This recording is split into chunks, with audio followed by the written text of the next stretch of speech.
Kalau kau di dalam hatimu berpikir bahwa kau mungkin kalah, sesungguhnya kau sudah salah. Aduh, tambah pusing. Yang kayak begitu santai saja nanti lawan baca bisa mereka tahu kita nyali jatuh. Biar kenyataan di lapangan itu sesuai yang mereka sampaikan itu memang betul, jogetin saja. Assalamualaikum warahmatullahi wabarakatuh. Kembali lagi di channel Prayoga Muhammad.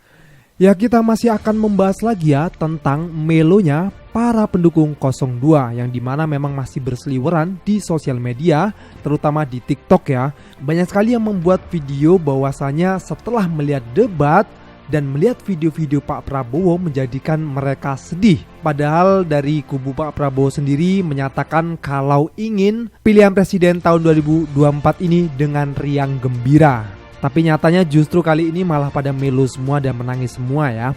Dan kali ini gue akan nge-reaction ya video-video yang mungkin bisa mencerahkan bagi yang lagi galau karena setelah melihat debat kemarin. Dan mungkin juga ini bisa menjadikan mereka menjadi lebih tegar gitu ya. Mestinya harus begitu ya. Nah teman-teman semua, mengingat kita itu mencari pemimpin. Pemimpin itu harus kompleks ya, harus hampir-hampir perfect lah kalau menjadi seorang pemimpin. Karena apa? Karena semua keputusan itu ada di pemimpin utama yaitu presiden. Jadi jangan sampai kita memilih calon presiden itu hanya menggunakan emosional saja, hanya menggunakan kira-kira saja. Tapi kita harus pelajari nih dari masing-masing paslon. Kita harus bedah, harus kita telanjangilah pokoknya ya, rekam jejaknya, kita lihat apa yang sudah mereka lakukan untuk Indonesia, apakah berhak dan pantas untuk menjadi pemimpin paling tinggi di Indonesia ini. Maka dari itu gue mencoba untuk share ya kepada kalian semua, tentunya untuk kita semua belajar ya, bukan untuk menjatuhkan salah satu paslon, tapi benar-benar ini fakta yang di-share. Oke teman-teman semua, karena kita juga tidak boleh ya menggunakan hoax untuk menilai seseorang. No, itu tidak boleh. Oke teman-teman semua, langsung saja ya kita coba melihat cuplikan yang satu ini. Kalau kau di dalam hatimu berpikir bahwa kau mungkin kalah, sesungguhnya kau sudah salah. Ini sedih banget ini kayaknya Simba ini ya. Sorry gua matiin ya backsoundnya ya. Thank you banget buat Pak Anies, thank you banget buat Pak Ganjar Pranowo. Gua sebagai anak muda semakin yakin yang mana ternyata Bapak berdua gak punya capability untuk memimpin negara ini. Yang pertama, cara Bapak berdebat tadi malam itu sebagai seorang calon presiden, menurut gua lebih kayak ke SDM rendah. Sorry to say, itu nggak lebih dari obrolan ibu-ibu tetangga yang lagi nyinyirin tetangganya di pagi hari. Itu obrolan tukang sayur, Pak. It's not debat capres, itu obrolan di tukang sayur. Kalau misalnya kita mau lihat debat capres harus seperti apa, kita flashback ke tahun 2019 waktu Pak Prabowo bersama dengan Pak Jokowi. Bapak harus banyak belajar di sana kalau misalnya mau menggait banyak suara dari anak-anak muda atau dari masyarakat Indonesia. Thank you. Ya teruntuk video ini gue agak bingung sih yang beliau katakan. Kata dia ngomong ini tidak lebih dari pembicaraan seorang tukang sayur katanya. Emang tukang sayur mana sih yang seperti itu? Kok bisa gitu loh menyamakan dengan tukang sayur? Terus beliau juga mengatakan untuk melihat debat yang dulu antara Pak Prabowo dengan Pak Jokowi. Lah kan udah banyak tuh di share tuh. Pak Jokowi pun mengatakan dan bertanya kepada Pak Prabowo bahwasanya Pak Prabowo mempunyai lahan sekian-sekian ya kan, ada tuh videonya kan. Makanya gue agak bingung nih sama si abang satu ini, kok bisa mengatakan seperti ini ya. Nah oke, kita lanjut ya videonya biar nantinya abang kalau lihat ini kan bisa paham gitu. Halo, selamat pagi jamaah al TikTok ya, aku yang terlope-lope. Saya juga ikutan sedih sebenarnya kalau ada orang yang diolok-olok di depan umum ketika dia berbicara, malah diejek, malah diserang secara personal, bukan diserang gagasannya gitu ya. Namanya diubah-ubah gitu. Dia belum profesor dikatain profesor, seakan-akan mengejek. Terus dia lagi ngomong terus digitu-gituin, itu kan saya sedih melihatnya. Terus dia bicara tentang kebaikan malah dijogetin, dia dikatain cuma omon-omon, ya banyak lah dia diejekin tuh.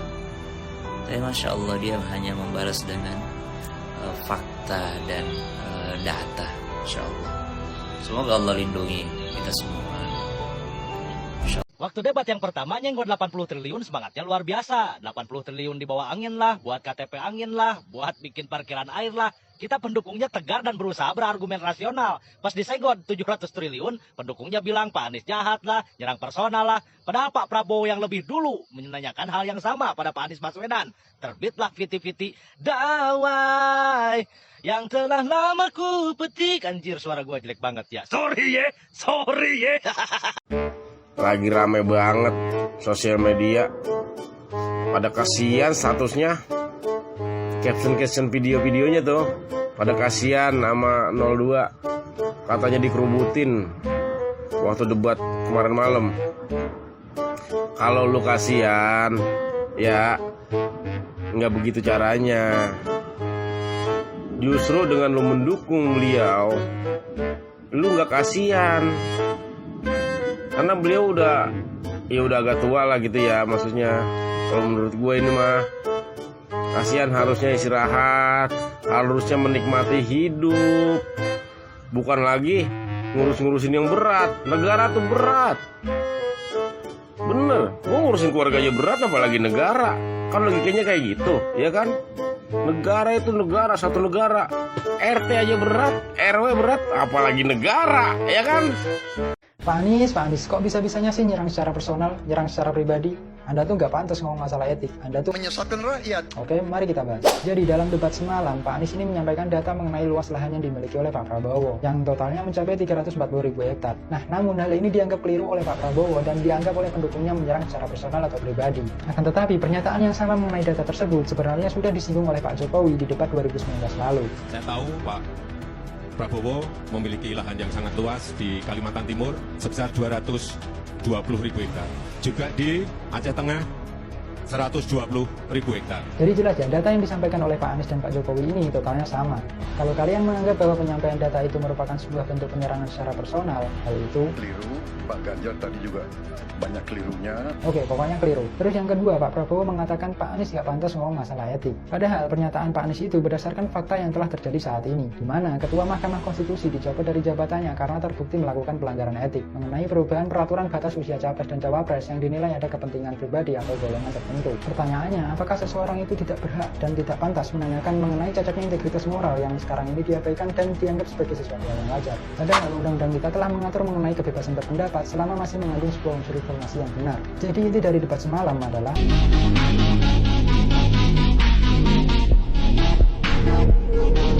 Ya, ini ya video yang terakhir ya. Mudah-mudahan si abang yang pertama tadi itu melihat dan meresapi gitu ya, biar tahu alurnya, biar tahu tuh. Jadi nggak sembarang ngomong kan akhirnya kan. Jadi bingung gua soalnya denger dia ngomong tadi.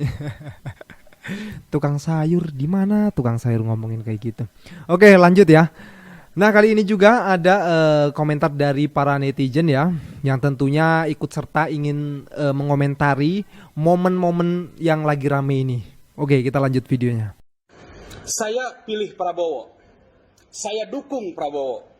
Rumah saya, rumah teman saya penuhi dengan gambar-gambar Prabowo. Saya ajak semua orang berkampanye menangkan Prabowo Subianto.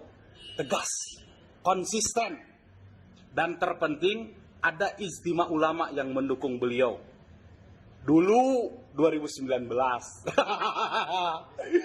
Dulu itu ngeri, kalau sekarang mah sorry ya. Sorry ya. FYP ku isine wong nangis-nangis lebay gara-gara junjungane kalah debat capres. Konten-konten menangis dengan lagu dawai, ben ketok melo, sendu, merasa tersakiti, taek. Kon iku mikir leng-celeng. Debat capres pertama iku junjunganmu iku padha ae kaya ngono. Jenenge berdebat iku ya wis kaya ngono iku. Adu gagasan, adu data secara ilmiah. Ibarat pertandingan sepak bola, masing-masing tim itu harus mengeluarkan kemampuan terbaiknya. mengeluarkan skill permainan terbaiknya. Ya, lele kon bal-balan gak kepingin diserang, gak kepingin kebobolan. Yo ngempeng omakmu ngono, turu wae ndek omah leng-celeng. Ngono kok ngaku-ngaku tersakiti, nangis-nangis taek ngono iku aja. Aduh, kena. Aduh. Warahmatullahi wabarakatuh. Baik. Waalaikumsalam warahmatullahi wabarakatuh. Kami silakan kembali Pak Prabowo, kita berikan apresiasi yang paling meriah. Tabrak-tabrak masuk, rapper kampung tabrak masuk. No.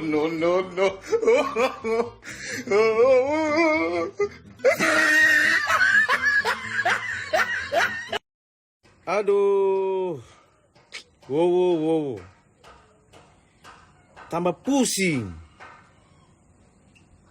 Itu tadi bagus-bagus setelah keluar saya menyampaikan visi misi tadi, lalu jalan keluar tadi tak sudah tools bagus-bagus dengan Gibran. Baru nanti setelah sesi berikut diserang dengan data-data, diserang dengan kenyataan. Setelah dari situ keluar sudah tidak tools lagi. Pegang tangan saja, baru jalan kayak tidak mampu-mampu, kayak lemas, kayak panik begitu.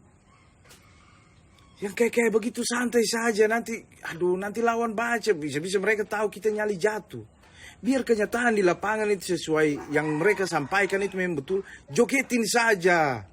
Aduh, bagaimana strategi kayak begini, kalau yang di atas saya sudah mulai kayak begitu, kita yang di bawah ini mau sampaikan bagaimana lagi kah? Kalau kayak begini kita tidak lari cepat, ini kecap. Lari saja, pindah. Gue mah heran sama lo pada. Kenapa jadi lo pada tega-tega amat ya jadi orang? Laki-laki lagi dikeroyok lo pakai tontonin. Gue mah kagak tegal rasanya ngeliatnya. Terus dia mah biar begitu-gitu juga kan orang tua yang ngeroyok orang muda. Lo gimana itu jadinya? Itu gue yakin deh bakalan malam-malaman laki-laki mangsanya kambuh. Sian gue mah rasanya. Tapi kalau gue pikir-pikir mah emang pantas juga sih laki-laki digituin. Memang laki-laki jadi orang kebangetan tega abisnya. Lah makanya kalau mau beli menteganya dari Cikarang. Makanya jadi orang jangan kebangetan tega, ntar bakalannya ditegain orang. Udah dah. Ya itu tadi ya si abang baju merah, dia merasa tidak puas karena setelah opening statement yang visi misi ya, Pak Prabowo kan terlihat semangat tos dengan Gibran pas gitu. Setelah dihujani data-data terlihat lemes gitu kayaknya ya. Jadi si abang baju merah ini merasa jadi pengen pindah haluan gitu. Ya sekali lagi ya, namanya perdebatan itu ya seperti itulah ya. Benar seperti bermain bola, jadi saling serang menyerang menggunakan teknik yang terbaik selama latihan kan gitu kan. Nah oke teman-teman semua, ini video yang terakhir ya, termasuk video penjelasan juga lah ya. Oke langsung saja kita lihat videonya. Ya baru saja mau nyuci mobil, ngeliat media sosial banyak sekali pendukung 02 yang nangis Bombay.